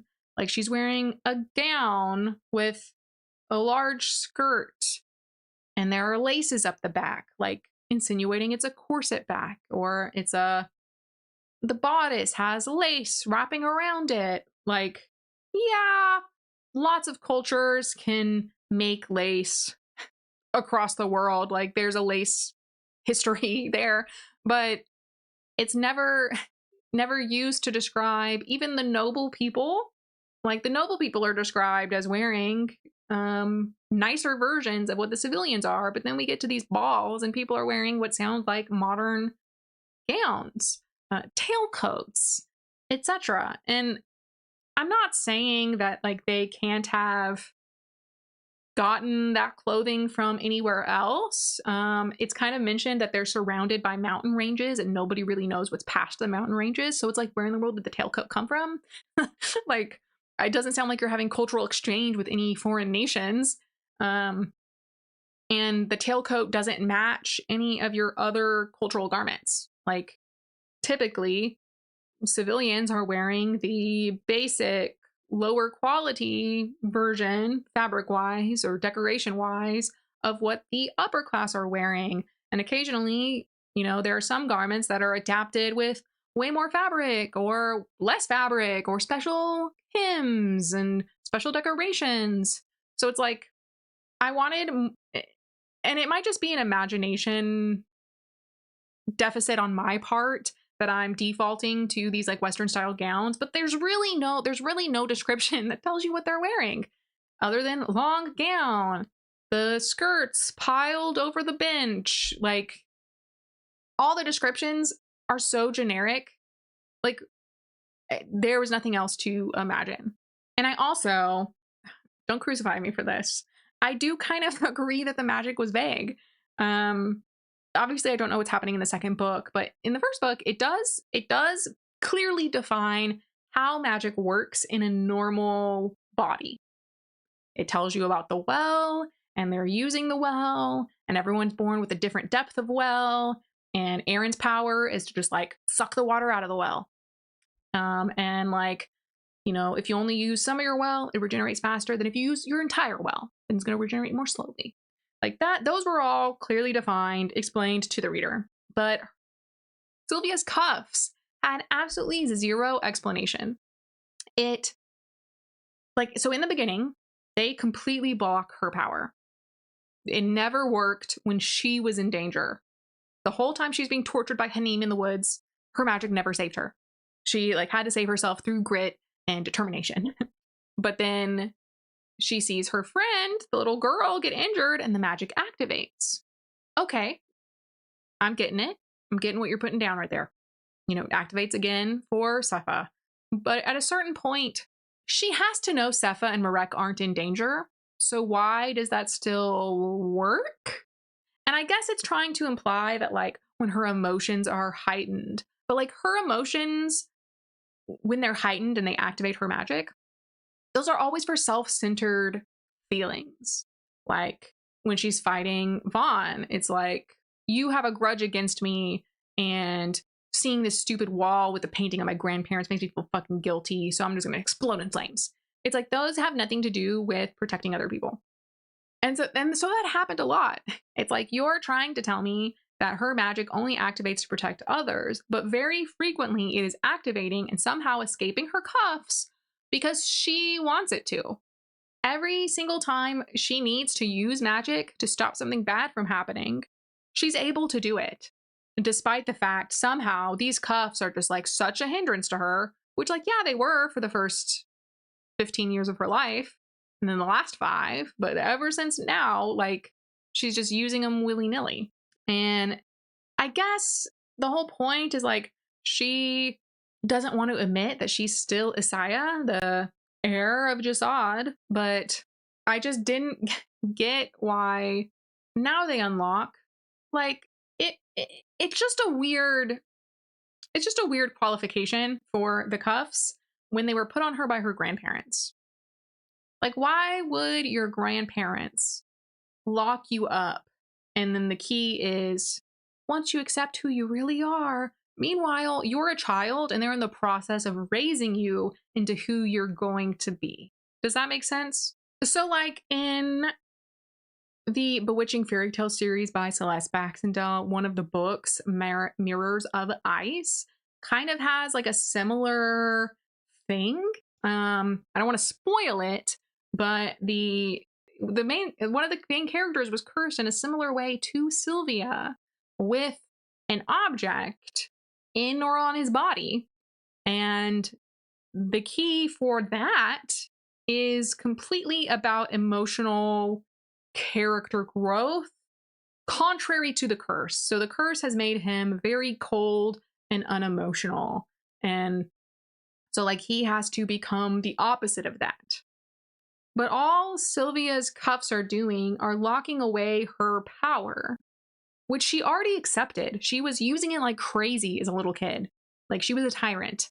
And so I just don't understand, like, what would her grandparents' motivation have been? Like, we're locking these on you until you accept that you're going to be the ruler. It's like, yeah, this little 5-year-old is going to accept she's going to be the ruler because you're raising her in the royal palace as the heir. Like, she's already there. She knows who she is until the explosion, and she forgets most of her childhood. Like, do you get what I'm trying to say? I wanted to clarify that I don't think all of these questions should have been answered in this book. Obviously, it's a series, but I do think it was left a little too open-ended, at least from the character's perspective. I didn't feel like Sylvia ever really put any thought into why she was suddenly able to like force out magic at opportune moments. She just kind of dismisses Erin's theory about her wanting to protect people, like her loved ones, as like, I guess he's right. And she never, I don't know, she kind of only thinks about the cuffs when they're stopping her magic. I feel like she should have at some point been experimenting or been contemplating, like, I don't know. And I guess maybe it's tied into the dream sequences through the book where she's dreaming about her mother and this like lake of ice and all this other stuff. But again, I just didn't get the connection. Like, I guess in the dream she's seeing the three Awalin that didn't go crazy, and they're telling her it's not time yet, and then she finally saves her mom. But her cuffs don't unlock after she saves her mom. They unlock like a day later when she says, "I'm Messiah of Jasad." So I just felt like the evidence in the book was leading me one direction, and then all of a sudden at the end, it gives me a completely different answer that's not supported by that evidence, if that makes any sense. I don't know. I was just really, I didn't, there was not enough information for me to like draw any sort of conclusion. It just felt very convenient. If something is meant to be a handicap to the plot, it needs to actually be a handicap to the plot. It can't just conveniently not be an issue whenever it's convenient. So, yeah. I don't know. Maybe that's just me being really harsh. And then there were just like weird descriptions sometimes. Like she describes this wolf-like creature as having jaws like boulders. And I'm just kind of like, boulders are usually seen as pretty round versus a dog muzzle is more tubular. So it's like jaws like boulders. Does it have a stunted muzzle hole? You know? And then at one point, it's like a boulder fell from the wall next to us. And it's like, boulders don't make up walls. Like, the wall's collapsing on you, sure, but like a boulder broke off the wall. So, yeah, those were all of my thoughts about this book. Despite all of my complaints, I actually really liked the plot. Like, it could have been so good. It could have been amazing. It could have been so good. I just really think there needed to have been a stronger developmental edit to kind of point out these things. And because I don't think anything else was like inherently wrong with the prose. It was clearly line edited. Like there weren't, I mean, I'm sure there probably were grammatical errors, but there were none that jumped out at me and bothered me other than I guess the dialogue being parsed weirdly in the prose. And I understand like that sometimes things aren't explained because they're going to be important in the next book and that they're not a plot hole. So I'm assuming there's going to be some sort of explanation for the whole cuff situation in the second book. But as of now, the information I have been given isn't logically consistent to me. Is this the worst book I've read this year? Certainly not. Definitely not. Do I think a lot of work was put into this book? Yes. It was clearly polished and packaged well. I just think that deep enough thought wasn't put into some of the choices. Yeah. So if you've read this, what did you think about it? Did you love it? Did you hate it more than I did? Because I liked it. Like I would recommend it. I thought it was a good book, but after that first boot sandal fiasco, I almost DNF'd because I was like, if there's an error in the second chapter like this, there are probably way more. And that was probably like the most egregious of like errors throwing out at me. But I was like, everyone loves this on BookTok.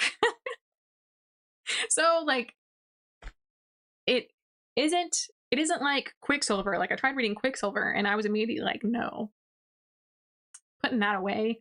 The MMC is absolutely disgusting. I'm not interested in learning about anything that goes on between these people. So it's like I didn't have that issue. Like I liked the characters, I liked the plot, I liked seeing the world building expand. Oh, before we finish, let's talk about the map. Okay, so this is the map of the world, right? So we have Jasad, where Sylvia grew up, and it's now the Scorched Lands because it's been completely decimated by the other countries. Here's Nizal, where Aaron grew up, the Citadel, which is like the super capital, basically. Lukub here, which is where Vida, the like mean sultana, lives. Orban, and then Omal, which is the country where Sylvia has been hiding. So if we zoom in a little, so we can see here is Mahare, where they're living. Very frequent. So at the beginning of the book, Sylvia is described as leaving Mahare, which is surrounded by a wall, and then going straight to the woods. However, we can see from this photo that the SM Woods are strictly on the other side of the Harun. Where are the Raven trees? I don't know. Against the bank? Like, it's specifically described as there being forest over here as well, and the river is going through the forest. And then we have the Omal Lower Villages and the Omal Palace, which is right by Dar al-Mansi and the Ayume Forest. So we start off in Mahare. And I guess it makes sense that we have to go and collect all the other champions, perhaps. But yeah, so we go into the woods, and here is Sylvia's training tunnels. So this is where Sylvia is locked up for those 2.5 months with Aaron and his men training. They go through the forest, and they hit these trader wells where Vida puts criminals into holes. And then they get to the Ivory Palace. At this point, it's described that so when they're leaving here, they're supposed to go through the main road that everyone uses, or the Meridian Pass. Is this the main road right here? This is the Meridian Pass, right? Like, those aren't connected.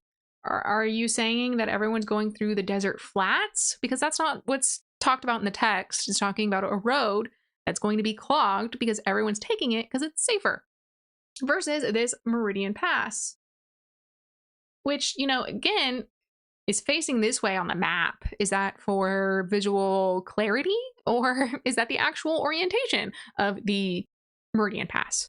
Because we're going from the Ivory Palace over to the Orban Castle. Okay. So they go from the Orban Castle to the Ayume Forest, and then back to the Orban Castle. And then they go from the Orban Castle to Dar al-Mansi. And then they go to the Omal Palace. Am I crazy? Like, wouldn't it have been faster? Orban, Ayume, Omal, Dar al-Mansi, Omal. That's still eliminating like half of one of the journeys. So then they like very briefly stop at the Omal Palace and then go all the way. Do they pass through Mahare? It's never specified. They very quickly go from Omal to boop, boop, boop. We're at the Citadel. How? What is the timeline for this? Somehow it's supposed to have taken 2 days, or I guess she gets stabbed in the Ivory Palace and then 2 days later they're at the Meridian Pass. So it's 2 days through here, but then we just quickly pop over here the same day as that attack, I guess it seemed. And then 1 day trip here, that's about the same distance. So you're telling me it took them 2 days to the Yume Forest, 2 days back, and then that certainly can't be 2 days to Dar al-Mansi. Like, that has to be three at least, 4 to this place. And then, yeah. So I don't feel like this map was made by the author. Maybe it was. Maybe I'm just being like really nitpicky. I don't know. Here's Jasad. So I'm assuming, you know, Sylvia went from this castle and ran away to the forest. But this is the only. So this is the evil, not the evil bridge. This is like the bridge where the people disappear because the Owaleen are like buried at the other end. So people can go on the bridge, but then they never come back. So yeah, I guess that's the only bridge talked about ever. How are they crossing this river with these huge groups of people? I don't know. Yeah, so it's like, usually I really love maps. I think maps are so helpful and it tells me information that I wouldn't have known otherwise. But in this case, looking at the map leaves me more confused than anything. Additionally, you can see up in the upper left corner, there is the Blood Summit as an actual mountain. And for the life of me, I went through all 48 mentions of the word summit in the book, and none of them discuss where the Blood Summit was.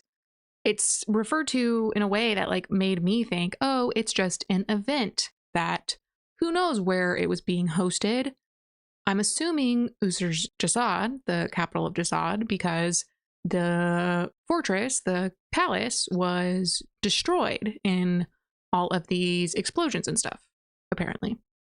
But I guess they traveled all the way to Orban to this mountain.